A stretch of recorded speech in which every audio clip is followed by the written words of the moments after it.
저는 이미 현역에서 은퇴를 했기 때문에 은퇴한 목사를 불러주는 그런 목사님이 잘 안 계십니다. 근데 역시 우리 송 목사님 백으로 이 자리에 서서 말씀을 전하게 되어서 감사합니다. 거창하게 소개를 했습니다마는 부족하기 그지없는 사람입니다. 함께 오늘 말씀을 통해서 여러분과 은혜를 나누고자 합니다. 2018년 새해가 벌써 2달이 지났습니다.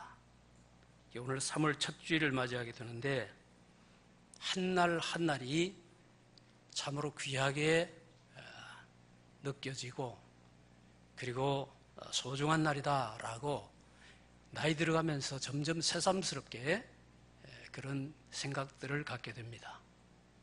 저는 요즘 토요일마다 수원 가톨릭대 부속병원 성 빈센트 병원에 가서 호스피스 완화 의료 전문 교육을 받고 있습니다. 인간의 마지막 모습, 죽음 이런 것에 대해서 많이 생각하게 되고 이제 그런 것들을 공부하게 되는데 참 여러 가지 깨달음이 많습니다. 그래서 오늘 말씀을 전하면서 평소에 제가 젊었을 때 목회할 때보다 더 이렇게 말씀에 단에 서게 되는 것이 더 두렵고 더 소중하고 그리고 이 시간이 정말 귀하다 그리고 책임감도 무겁다 하는 것을 새삼스럽게 느끼게 되는 것입니다. 나의 하루하루를 주를 위해서 살겠다. 아침에 기도할 때 잠에서 깨어서 기도하면서 하나님 오늘도 하나님께서 은혜로 주신 이 한날 하나님이 은혜의 선물로 내게 한날을 주셨습니다. 여러분 한날을 새날을 맞이할 때 그렇게 생각하십시오. 그러면 은혜가 되고 감사가 저절로 나오게 됩니다. 이제 지금 장례식을 마쳤죠? 그저께 장례식을 했다고 생각이 되는데 세계적인 전도자였던 빌리 그레함 목사님에게 어떤 분이 이렇게 물었습니다. 목사님, 행복의 비결이 무엇입니까? 라고 물었을 때에 그 빌리 그레함 목사님이 말씀하시기를 나에게 주어지는 한날을 하나님께서 주시는 은혜의 선물로 여기십시오. 그 한마디를 했습니다. 아이고, 오늘 또 한날이 돌아왔네. 또 어떻게 내가 살까? 이런 어떤 부담스러운 생각, 부정적인 생각, 소극적인 생각보다는 하나님께서 오늘도 나를 사랑하셔서 이 귀한 한날을 은혜의 선물로 주셨네. 선물 받았으니까 얼마나 감사하겠습니까? 기쁘겠습니까? 그러니까 그것이 행복의 비결이라고 그렇게 얘기했던 것입니다. 자, 그래서 주님을 위해서 보람된 한날을 살겠노라고 생각하면서 저는 이전에도 말씀을 증거할 때에 그런 얘기를 한 기억이 납니다만은 저의 날을 개수하면서 살아가고 있는 사람입니다. 그래도 인간의 의지, 결심, 그것은 크게 믿을 것이 되지 못합니다. 제가 태어난 1947년 1월 1일을 기점으로 해서 오늘 이 시간까지 25,953일째를 살고 있는데 이렇게 카운트된 이 러닝 스코어가 어느 시점에서 스탑이 될는지 매일 써가는 이 데스크 다이어리, 이 탁상 일기가 어느 장에서 멈추게 될는지 저는 모르거니와 우리 주님은 아시는 줄로 믿습니다. 언제 주님이 오셔서 동작 그만! 우리 군대에 가면 동작 그만! 훈련받아요. 모든 일 중지시키시고 저와 여러분을 부르실지 모르는 것입니다. 그때 후회하지 않고 핑계, 변명하지 않으려면 일꾼으로 불러주시고 목자로 혹은 교사로 이렇게 사명 주시고 직분을 주시고 섬길 수 있는 기회를 주실 때에 겸손한 마음으로 순종하며 여러분 가진 역량을 다해서 최선을 다하시기를 바랍니다. 최선을 다하는 것이 중요합니다. 내가 얼마나 더 잘할 수 있느냐 하는 것은 물론 나름대로 의미는 있지만 그것이 좋겠지만 그러나 우리 주님께서 보실 때는 내가 가진 환경이 어떠냐, 더 좋으냐, 더 불리하냐, 내가 가진 역량이 더 크냐, 적으냐보다는 그 가운데서 얼마나 더 충성하며 주님께 더 주님의 사랑 가운데서 그 일을 힘쓰게 잘 감당하려고 애쓰느냐, 이런 모습이 더 중요한 것입니다. 그러니까 환경이 유리하냐 불리하냐보다는 내가 그 가운데서 얼마나 이길 수 있느냐 하는 이것이 더 중요하다는 말씀인 것입니다. 그러므로 최선을 다해야 합니다. 저 뒷자리에 앉아 있습니다마는 제 아내가 1월 27일 날 한 달여 전에 저녁 식사를 마치고 화장실에 들어갔어요. 들어가더니 꼬박 넘어지는 거예요. 밖에서 들었는데 그냥 아이쿠 이거 큰일 났구나. 이게 이제 화장실에서 넘어지면 여러분 그런 얘기 있잖아요. 화장실에서 넘어지면 보통 사고가 아니죠. 그래서 뭐 뇌진탕에 걸린다든지 뭐 하여간 일어나 다시 회복되지 못하는 그런 형편이 되기가 쉬운데, 이야 이거 큰일 났구나. 당장 저는 아직 말은 안 했지만 속으로 이거 이제 큰일 났구나.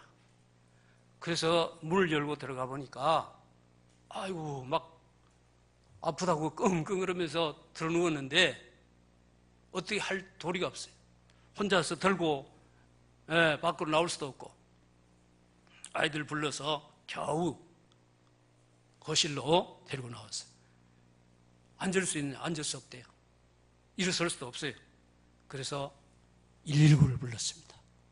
119를 부르고 119가 와서 명지병원에서 와가지고 이제 갔는데 저는 그 뒤에 제 차를 타고 병원으로 가면서 여러 가지 생각이 잠겼습니다. 한순간, 사람이 한순간 이렇게 다치니까, 이런 일이 일어나니까 지금까지 나에게 주어졌던 일상, 그것이 이제 깨져버리는구나. 그 행복이 이제는 없어져 버리구나. 그래서 저는 별 생각을 다 했어요. 이제는 내가 이제 대소변까지 받으면서 이제 밥도 내가 해 먹어야 되겠고 빨래도 내가 해야 되겠고 별 생각을 다 하면서 따라간 거예요. 근데 하나님의 은혜로 그래도 그런 가운데서 금방 퇴원해서 나와서 멀쩡하게 뒤에 앉아 있습니다. 감사한 일이죠. 예. 한순간, 왜 제가 이 말씀을 드리냐면 전 요양병원에 그동안에 12월 31일까지 마지막 주일이었어요. 2017년 12월 31일 주일까지 이 요양병원에서 원목으로 한 3년 5개월, 딱 3년 5개월을 원목으로 이제 사역을 했습니다. 거기 요양병원에는요, 오늘 밤에 잘 계시던 분이 밤새 안양에 정말 밤새 그냥 돌아가시는 분이 매일 죽어가는 사람이 있어요. 그리고 지난주일에 매일 예배 드리니까 어제 예배에 잘 나왔던 분이 오늘 예배에 못 나오는 분이 있어요. 권사님들이 많이 계세요. 근데 얼마 안 있어서 건강하던 분이, 얘기도 곧잘 하시던 분이 말을 못하게 되는 그런 경우도 많이 봤어요. 나이 드신 분만 그런 게 아니에요. 40대도 죽어가고 50대도 죽어가는 모습을 너무나 안타깝게 저는 바라보면서 정말 기회가 주어졌을 때예요. 나에게 사명이 주어졌을 때예요. 일할 수 있을 때에 내가 가진 역량을 다해서 최선을 다해야 되겠구나, 그런 생각을 더더욱 하게 되었습니다. 그래서 이런 기회가 주어질 때에 여러분은 하나님께서 나를 사랑하셔서 그리고 나를 불러주시고 나를 구속하시고 교회 일꾼으로 세우시고 그리고 다른 사람들의 영혼을 위해서 내가 섬길 수 있는 이런 귀한 특권을 부여받은 것을 귀하게 여기면서 최선을 다하시길 바랍니다. 한 시간 한 시간을 소중하게 여기면서 내가 가진 모든 것 다 들여서 주님을 사랑하는 그 마음을 나의 사역으로 나타낼 수 있기를 바랍니다. 한 여행자가 스위스에 가서 아름다운 호숫가에 좋은 별장이 있는 것을 보고 출입문에 있는 벨을 눌렀더니 나이가 많은 관리인이 나타났습니다. 별장을 좀 구경할 수 있느냐라고 물었더니 들어오라고 해서 들어갔습니다. 정원과 별장 안팎이 아주 깨끗하게 아름답게 잘 손질이 되어 있었어요. 여기서 몇 년이나 계셨냐고 물었더니 24년간 계셨다고요. 별장 주인은 자주 오시느냐고 물었더니 그동안 4번 오셨다고 그랬습니다. 4번째 다녀가신 것은 언제냐 물었더니 12년 전이라고 했습니다.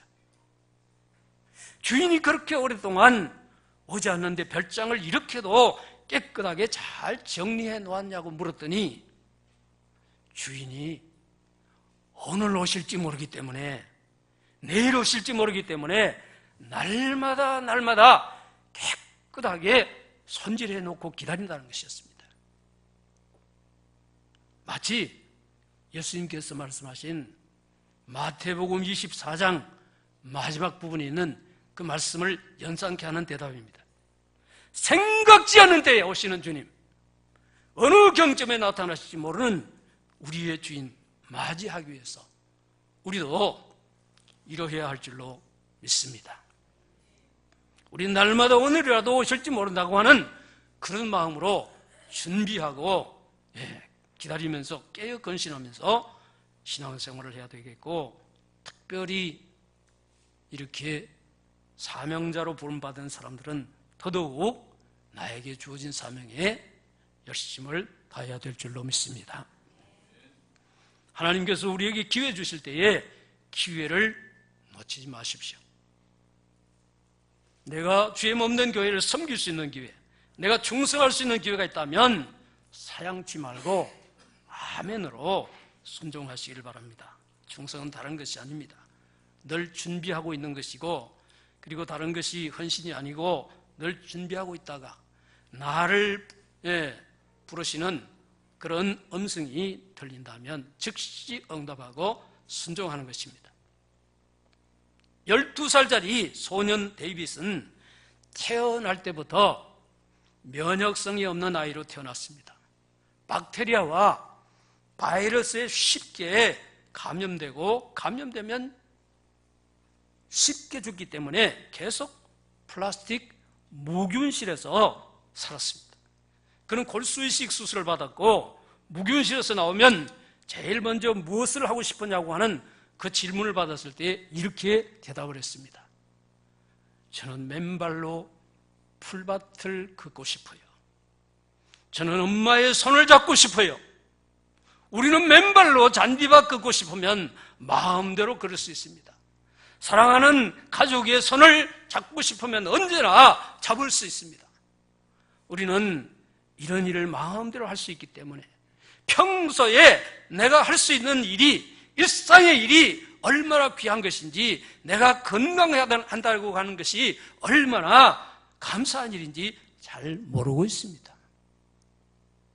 건강을 잃었을 때에 건강의 소중함을 절실히 깨닫게 되어집니다. 저는 이제 70이 좀 넘어가니까 이제 철이 좀 들어가는지, 내가 우리 이 감각 중에 제일 늦게 변하는 것이 청각, 미각, 시각 등등 있지 않습니까? 시각은 45살 이후 되니까 점점 노안이 되어가더라고요. 점점 안경 안 끼었는데 안경 껴야 되고, 특별히 성경을 볼 때는 안경 안 끼면 안 되고 신문 볼 때도 그렇고 빨리 변해요. 이 청각도 그래요. 나이 들면 귀도 자꾸 어두워져요. 그리고 미각도 역시 그렇답니다. 근데 제일 늦게까지 그래도 좀 남아있는 것. 물론 변하긴 하지만 서서히 변하는 것이 이 소리, 성대예요. 그래서 저는 찬송할 때에 최선을 다합니다. 내가 마치 무슨 이 콘서트라도, 개인 콘서트라도 열면서 내가 노래를 하는 것처럼 예배할 때에 내가 가진 힘 다해서 내가 할 수 있는 최선을 다해서 찬송을 하나님께 불러드립니다. 예배하면서 그렇습니다. 이전에는 그렇게까지 생각 안 했는데 점점 그런 생각들을 합니다. 찬송할 수 있다는 것도 정말 소중하구나. 찬송 못하는 사람 많아요. 침대에 계속 누워있으면서 말을 못하는 사람 많아요. 제가 병원에 있을 때 보니까 순복음교회 다니다 오신 분인데 50대 여성이에요. 근데 말을 못해요. 참 안타까워요. 중풍이 왔고 또 뭐 치매도 일찍 오고 이래가지고 말도 제대로 못하고, 근데 멀쩡해요. 사람 겉보기에는 멀쩡한데 그런 사람도 있어요. 말을 할 수 있을 때, 노래할 수 있을 때에 내가 하나님 앞에 최선의 것을 드리자, 이런 생각을 하게 되는 것입니다. 오늘 본문은 우리의 섬김의 자세가 어떠해야 하는지를 말씀해 주고 있는데, 먼저는 한 주인만 섬겨야 된다라는 것입니다. 24절 말씀해 보니까 한 사람이 두 주인을 섬기지 못할 것이니 혹 이를 미워하며 저를 사랑하거나 혹 이를 중히 여기며 저를 경히 여김이라.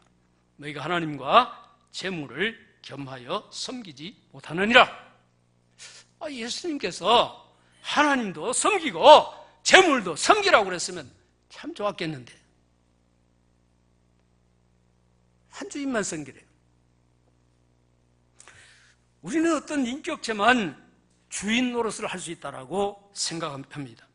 그러나 오늘 예수님은 인격체보다 오히려 비인격체가 더 강하게 우리의 마음을 사로잡는 주인이 될 수 있다라고 말씀하세요. 그 중에 가장 강력한 힘을 가진 것이 재물이라는 것입니다. 주인이란 나를 지배하는 존재를 가리킵니다. 그것이 인격체이든 비인격체이든 그것은 상관치 않고, 나를 지배하려고 하는 의지가 있든 그렇지 않든 내가 지배당하고 있으면 나는 종이요 그는 주인인 것입니다. 로마서 6장 16절이 그렇게 말씀했죠. 너희 자신을 종으로 내주어 누구에게 순종하든지 그 순종함을 받는 자의 종이 되는 줄을 너희가 알지 못하느냐라고 했습니다. 사람 참 어리석어요. 사람에게 지배당하는 것은 아주 싫어합니다. 자존심 상해하고 몹시 기분 나빠합니다. 우리가 일본에게 나라를 빼앗기고 지배당한 거 얼마나 속상해하고 지금도 수십 년이 지나서도 그걸 애통하게 여기고, 일본 그러면 뭔지 감정이 안 좋잖아요. 자, 그처럼 남에게 어떤 지배를 당한다. 대단히 자존심 상하는 일이에요.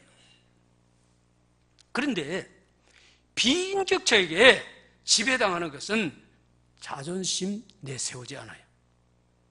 많은 사람들이 돈의 마음을 빼앗기고 지배를 받습니다.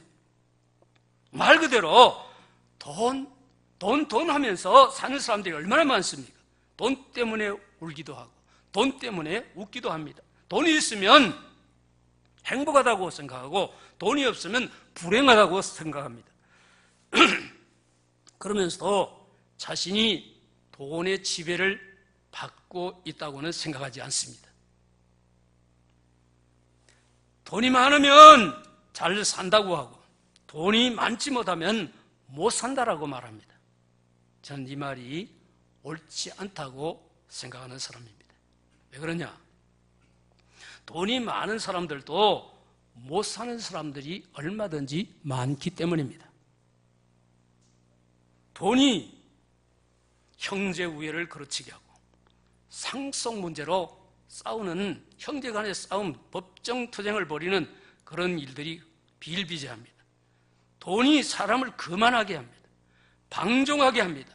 사치향락에 빠져 사는 사람들을 돈이면 안 되는 것이 없다고 생각해서 불의와 불법을 예사로 행하는 사람들, 뭐니 해도 머니가 최고라고 해서 황금 만능주의, 배금주의, 소위 말하는 만무니즘, 이 사상에 빠져서 너무 배가 불러서 하나님을 모른다, 하나님이 어디 있느냐고 하는 부자들은 돈이 그들을 잘 살게 한 것이 아니고 못 살게 하고 죄짓게 하고 망하게 만드는 것입니다.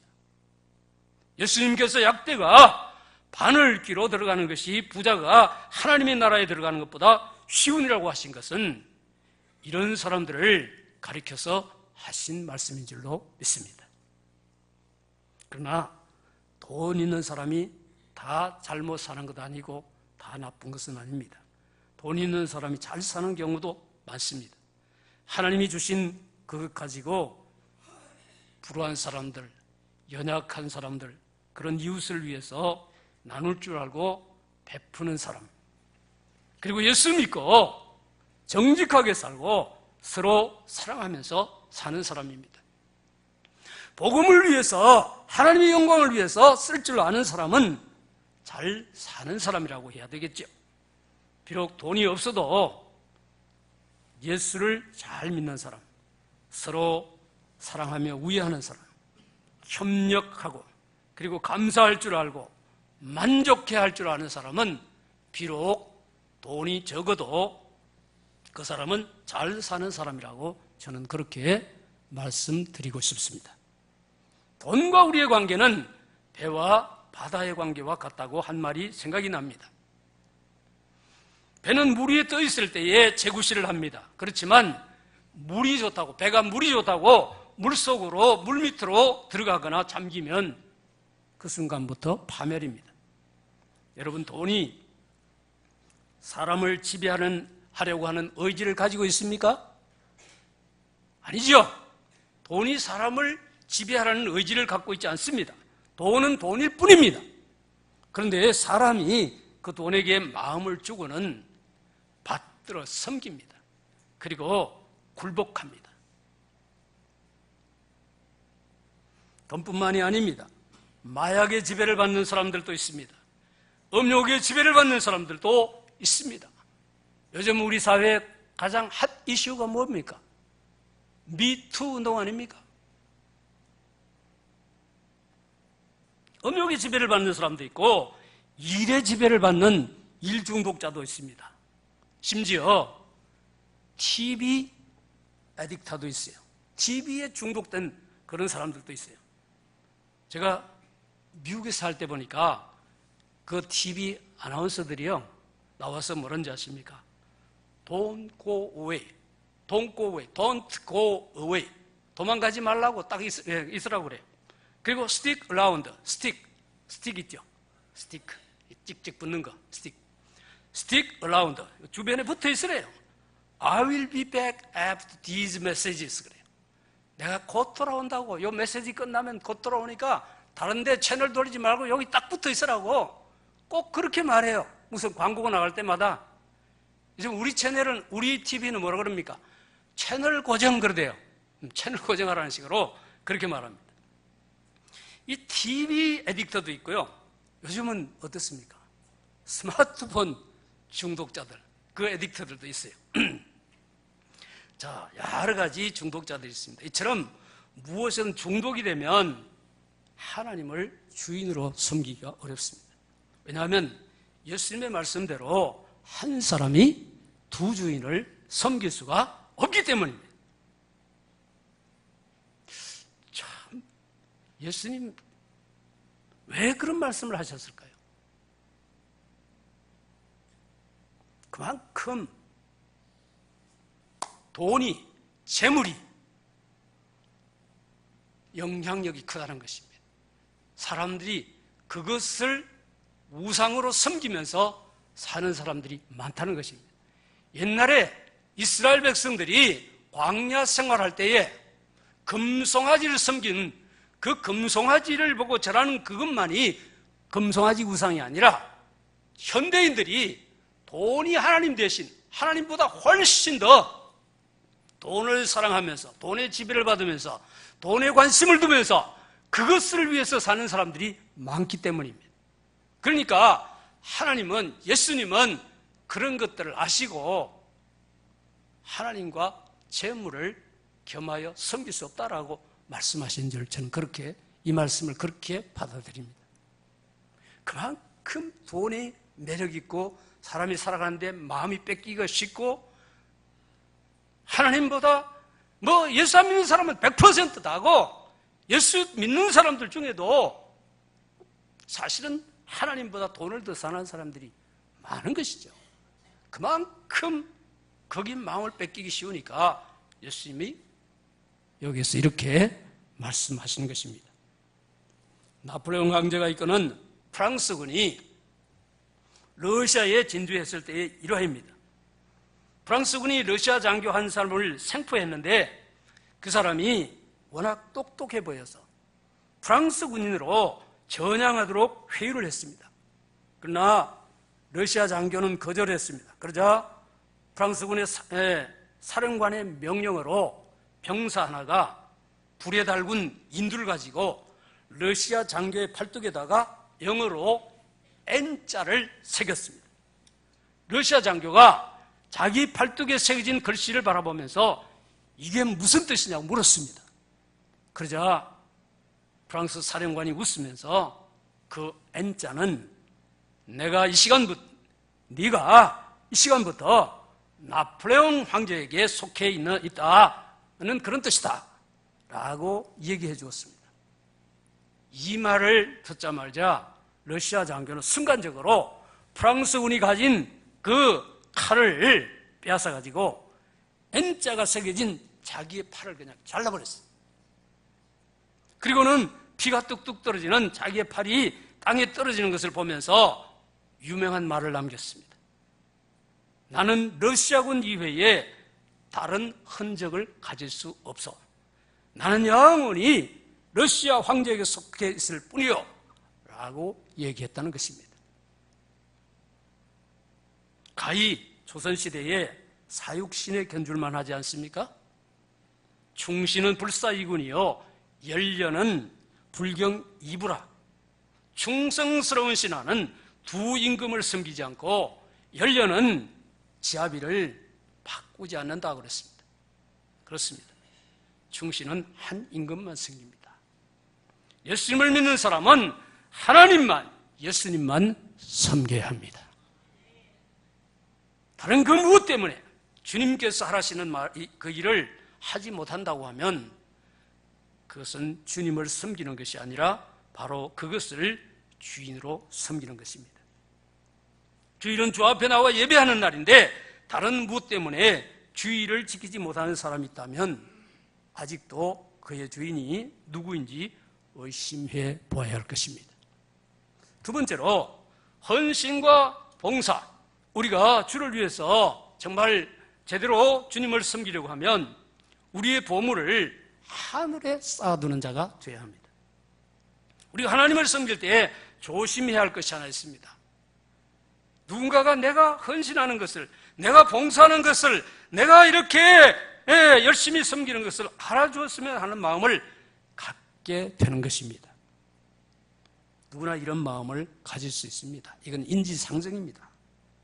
그래서 내가 수고하는 것을 보고도 못 본 채 한다든지 보지 않으면 서운해할 수 있고 섭섭해할 수 있습니다. 그러나 진정한 섬김의 모습은 오른손이 하는 일을 왼손이 모르게 하는 것입니다. 사실 오른손이 하는 일을 왼손이 모르게 할 수가 있을까요? 없을까요? 오른손 하는 걸 왼손이 모를까요? 알죠? 마취를 시키거나 마비가 왔을 경우가 아니라면 그래도 뇌 기능이 정상이라면 그것은 불가능한 일이 아닐까요? 그런데도 주님께서 이렇게 말씀하시는 것은 그만큼 은밀하게 하라는 뜻이고, 나아가서는 오직 하나님 한 분만 아시면 된다, 그런 마음으로 하나님의 교회를 섬기라는 그런 뜻인 줄로 믿습니다. 이거 정말 쉬운 일 아니에요. 성격적으로 타고나야 하고 신앙적으로 아주 성숙한 그리스도인이라야 가능한 일입니다. 나이 많다고 되는 일도 아니고 오래 믿었다고 되는 일도 아니라고요. 칭찬해주고 광고해주고 상 주고 그래야 신나서 일 잘하는 사람이 대부분인 거예요. 그러나 그것은 성경적이지 않습니다. 오늘 본문 19절 20절 말씀을 보면 너희를 위하여 보물을 어디에 쌓으라 그럽니까? 땅에 쌓으라 그랬습니까? 하늘에 쌓으라 그랬습니까? 하늘에 쌓으라 그랬습니다. 자, 땅에 쌓으면 좀과 동록이 해야 한다. 도적이 구멍을 뚫고 도적질한다 라고요. 오직 너희를 위하여 보물을 하늘에 쌓아두라. 거기는 조음이나 동록이 하지 못하며 도적이 구멍을 뚫지도 못하고 도적질도 못하느니라. 예수님 말씀입니다. 물론 지금 예수님께서 말씀하시는 것은 재물입니다. 그런데 우리가 하늘에 쌓을 수 있는 것이 재물뿐이겠습니까? 그렇지 않습니다. 오히려 주님을 위한 그런 아름다운 섬김은 더 값진 보배요 보화인 줄 믿습니다. 그런데 놀라운 사실은 주님을 위해서 봉사한다고 하면서 땅에 쌓아두는 사람이 있다는 사실입니다. 어느 때에 주님을 위해 일하고도 그 봉사한 실을 땅에 쌓아두게 되는 것일까요? 그것은 바로 내 수고를 사람들이 알아주기를 원하는 그런 마음으로 일했을 경우입니다. 이게 결코 제 말이 아닙니다. 예수님의 말씀입니다. 마태복음 6장 1절로 4절에 보면 구제할 때도 이제 말씀드린 것처럼 오른손이 하는 것을 왼손이 모르게 하라고 그랬죠? 기도할 때도 골방에 들어가서 어떻게 하라고요? 나팔을 불면서 하라고 그랬습니까? 은밀하게 하라고 그랬습니까? 은밀하게 하라고 그랬죠. 그리고 또 뭐 할 때? 금식할 때도 금식하는 티내지 말고 머리에 기름을 바르고 그렇게 금식하며 기도하라고 우리 주님께서 그렇게 말씀하셨어요. 날 좀 알아주세요. 날 좀 알아주세요라고 나팔을 불며 그렇게 할 때에 그는 이미 땅에서 자기 상을 이미 받은 그런 격이 된다라고 예수님께서 말씀하세요.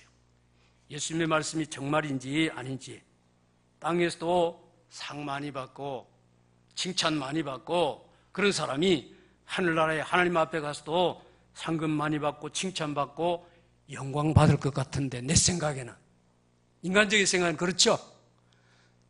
여기서 땅에서 상 많이 받고 칭찬 많이 받고 박수갈채 받는 사람이 하나님 앞에서도 그럴 것 같은데, 주님은 그렇게 말씀하시지 않고 그런 사람은 이미 자기 상을 이미 받았기 때문에 하늘나라에서 받는 상을 잃는 것이 된다고 말씀하세요. 그렇기 때문에 은밀하게 하라고. 예수님의 말씀은요, 예수님 당시만 진리고 지금은 비진리가 아니에요. 그때나 지금이나 영원 불변한 진리의 말씀입니다. 여러분, 이 정신 가지고 하나님의 교회를 섬기시기를 바랍니다. 그러면 교회가 덕스러운 교회가 됩니다.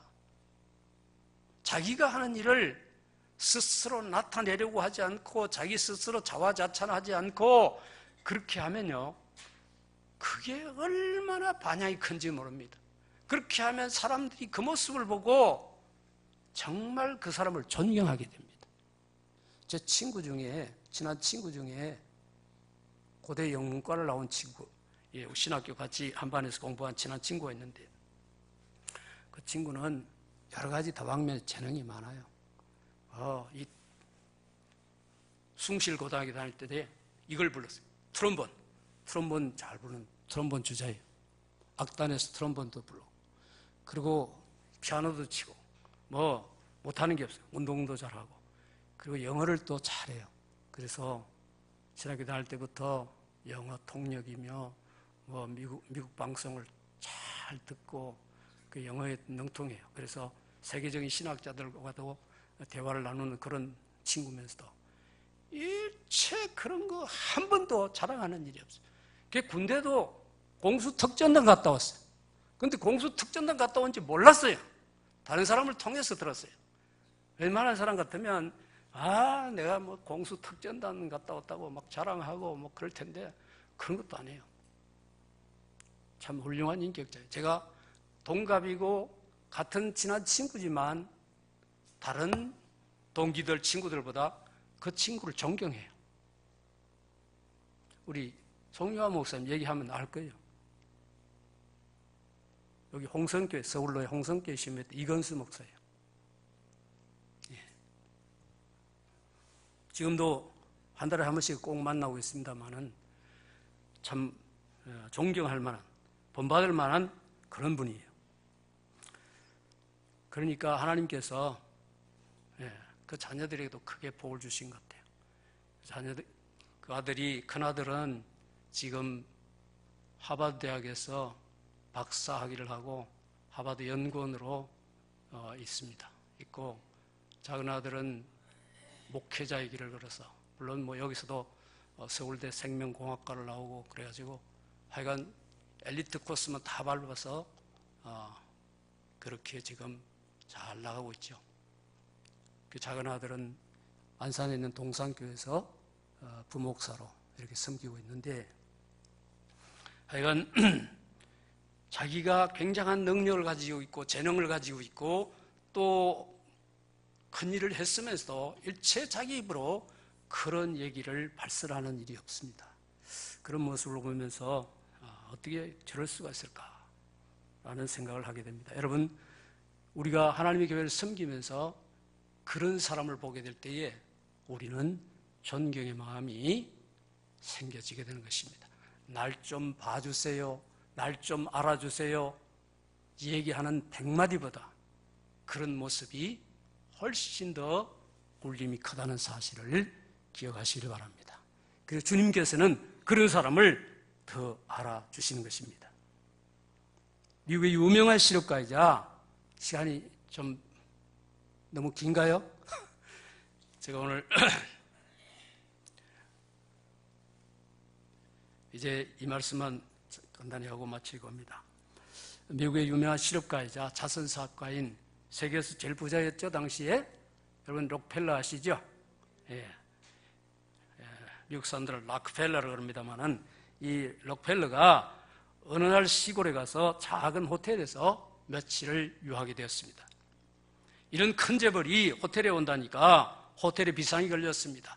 친절을 다해야 되겠고 깨끗하게 해야 되겠고 불편함이 없도록 해드려야 되겠다라고 생각하고 준비를 잘했습니다. 그리고 아주 인상도 좋은 그런 청년을 택해서 그의 시중을 들도록 조처했고, 청년은 시간 불편 없이 그분에게 최선의 봉사를 다했습니다. 며칠이 지난 다음에 이 록펠러는 호텔에서 나갈 때에 정식으로 지불해야 할 돈을 지불하고는 수고한 그 청년에게 팁을 주고 호텔을 나섰습니다. 그런데 이 청년이 록펠러에게 불평을 합니다. 아니, 세계적인 재벌이 째째하게 요게 뭐람? 팁이 적다는 불평입니다. 그러면서 뒤통수에 대고는 뭐 구두쇠네, 무슨 짠돌이네, 또 노랭이네, 별 욕을 다 했어요. 그러니까 록펠러가 그걸 들었어요. 이 말을 듣고 다시 돌아와서 청년의 어깨를 툭툭 두드리면서 이렇게 얘기합니다. 이 사람아, 자네가 정당한 팁을 받으면 자네는 당당한 호텔 직원이야. 그러나 내가 자네한테 팁을 더 많이 주면 자네는 구제받는 거지가 되고 마는 거야. 나는 자네를 거지로 대하지 않았을 뿐이라네. 그러면서 한마디 더 했습니다. 자네가 하도 정직하고 진실하고 충성스러운 것 같아서 우리 회사로 특채를 해서 데려갈까 생각했는데 그만둬야겠네. 그렇습니다. 얼마나 안타까운 일입니까? 이번 우리 23회 동계올림픽, 평창 동계올림픽에 어느 나라가 1등을 했는지 아십니까? 북부에 있는 노르웨이가 1등을 했습니다. 노르웨이가 금메달을 메달을 가장 많이 땄어요. 아주 겨울 스포츠 종목에 강한 나라예요. 근데 그 노르웨이 선수들은요, 금메달 딴 것으로 끝나는 거예요. 돌아가서 금메달 땄다고 국가에서 뭐 보상금 주고 이런 게 없어요. 그것을 오히려 그들은 수치스럽게 여겨요. 금메달만 따고 자기가 국가를 위해서 국가의 그 위신, 명예를 드러낸 것을 자랑스럽게 여기는 그런 마음들을 가지고 있어요. 뭐 우리 같이 군 면제 혹은 뭐 보상금, 우리 뭐 금메달 따면 자기 죽을 때까지 100만 원씩 연금 받잖아요. 그런 거 바라보고 운동하는 것이 아니라 그들은 명예를 소중히 여기면서 뭐 자기 직업을 다 가지고 있으면서 운동하는 사람들이니까 그렇게 한다는 거예요. 정말 그런 모습이 더 자랑스럽고 떳떳하고 존경스럽지 않습니까? 그렇습니다. 여러분, 우리가 주를 위해서 하나님의 교회를 섬길 때에 우리는 무엇을 내가 보상을 받을까 반대급부를 생각하고 그렇게 하는 일이 없기를 바랍니다. 사실 우리는 우리가 받을 은혜와 사랑을 이미 넘치도록 받았기 때문입니다. 주님이 십자가 위에서 우리에게 주신 그 사랑과 은혜는 우리가 아무리 충성하고 헌신한다고 해도 다 갚을 길이 없는 것이에요. 그 마음을 항상 가져야 돼요. 그 초심을 잃지 말아야 돼요. 우리가 무슨 직분을 가지고 교회를 섬기든지 목사든지 장로든지 목자든지 교사든지 찬양대원든지 간에 이 마음을 가지고 있어요. 그러면 내 수고를 알아주기를 바라는 그 마음까지도 내버리고 여러분 사명을 잘 감당하는 그런 성도들이 되시기를 바랍니다. 내 수고를 알아주긴 바라는 그 마음은 안 됩니다. 예수님께서 안 된다고 그랬어요. 사명의 자리에 섰을 때 항상 내 수고는 하늘에 쌓여지고 있다. 하늘에 쌓여지고 있는 것으로 주님이 인정해 주시는 것으로 그것을 최고로 여기고 최고의 명예로 여기고 그렇게 섬기는 여러분들이 되실 수 있기를 바랍니다. 세 번째 해야 되겠는데 시간이 너무 많이 가는 것 같아서 여기서 마쳐야 할 것 같습니다. 우리 다 같이 기도하겠습니다. 하나님 아버지의 은혜를 감사합니다. 우리들을 사랑하셔서 이렇게 하나님 나라의 귀한 일꾼으로 써주심을 감사합니다. 주님 주신 귀한 직분 충성스럽게 잘 감당할 수 있도록 최선을 다하게 해주시기를 원합니다. 주님이 알아주시는 것으로 우리는 그것으로 최고의 영광으로 여기고 주를 섬길 수 있도록 은혜를 베풀어 주시기를 원합니다. 그리고 그 부하가 하늘에 쌓여지는 것으로 우리는 또한 그것을 기뻐하는 저희들을 되게 해주시기를 원합니다. 뿐만 아니라 부주인을 섬길 수 없다고 하셨습니다. 얼마나 우리가 하나님만을 섬기는 것이 힘든 일이고 또 하늘의 부하가 쌓여지는 것을 최고로 여긴다고 하는 것이 얼마나 힘든 일임을 우리는 잘 압니다. 그러나 주님께서는 이것을 원하셨습니다. 가장 귀한 것이 무엇임을 우리에게 말씀해 주셨사온즉 이 말씀 기억하면서 주님 우리에게 주신 사명 감당할 때에 오직 하나님께만 영광을 돌리고 교회에 덕을 끼치고 자신에게 유익이 되는 그런 복이 되는 그런 일꾼들이 되게 하여 주옵소서. 예수님의 거룩하신 이름으로 기도하옵나이다. 아멘.